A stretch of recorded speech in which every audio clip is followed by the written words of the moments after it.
పూర్తి వివరాలకు చదవండి రేపటి అక్షర శిల్పం దినపత్రికలో.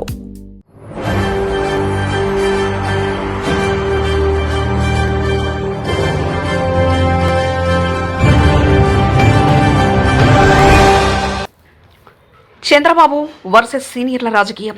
పార్టీలో సీనియర్లు సహాయ నిరాకరణ. కష్టకాలంలో పార్టీ పలు ఇబ్బందుల్లో ఉన్నప్పుడే ఇదంతా చంద్రబాబు స్వయంకృతం. భవిష్యత్తులో ఏపీలో కూడా టీడీపీ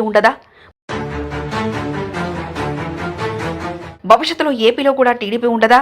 చంద్రబాబు నాయుడు సీనియర్ అధినేతకి ఆ పార్టీలో కొంతమంది సీనియర్లు ఖచ్చితంగా డింకి ఇస్తున్నారు.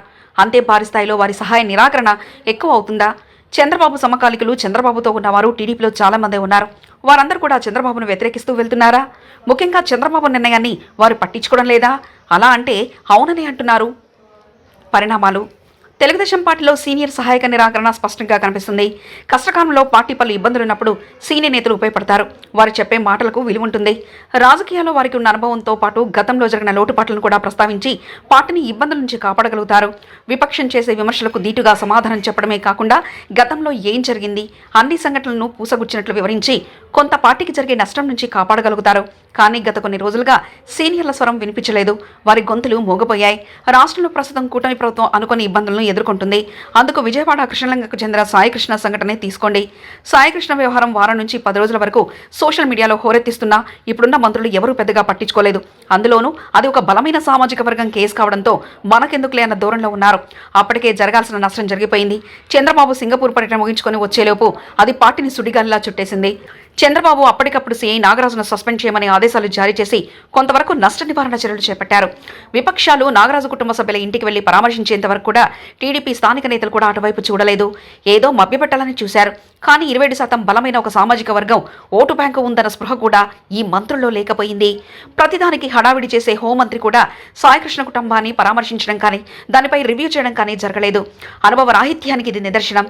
గత కొంతకాలంగా తమను పదవులకు దూరం పెడుతున్నారని సీనియర్లు పట్టించుకోవడం లేదు. పార్టీకి కష్టకాలంలో ఉన్నప్పుడు తామెందుకు గలం విప్పాలన్న ధోరణి వారిలో కనబడుతుంది. ఇది భవిష్యత్తులో పార్టీకి ప్రమాదకరమైనది రాజకీయ విశ్లేషకుల అంచనా. మరి దీన్ని చంద్రబాబు ఎలా సరిదిద్దుతారో వేచి చూడాలి.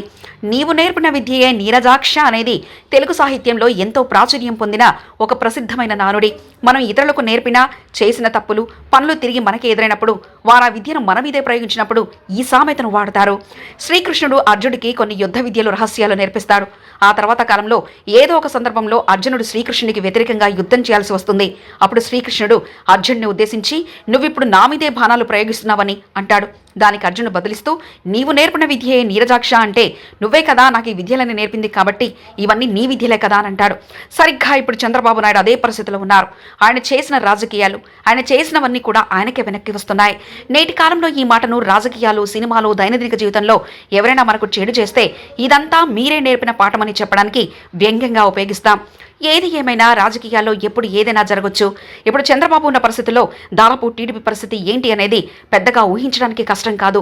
మరికొద్ది రోజుల్లో అంటే కొద్ది సంవత్సరాల్లోనే టీడీపీ పార్టీకి ఏపీలో కూడా భవిష్యత్తు ఎలా ఉంటుందనేది ప్రశ్నార్థకం.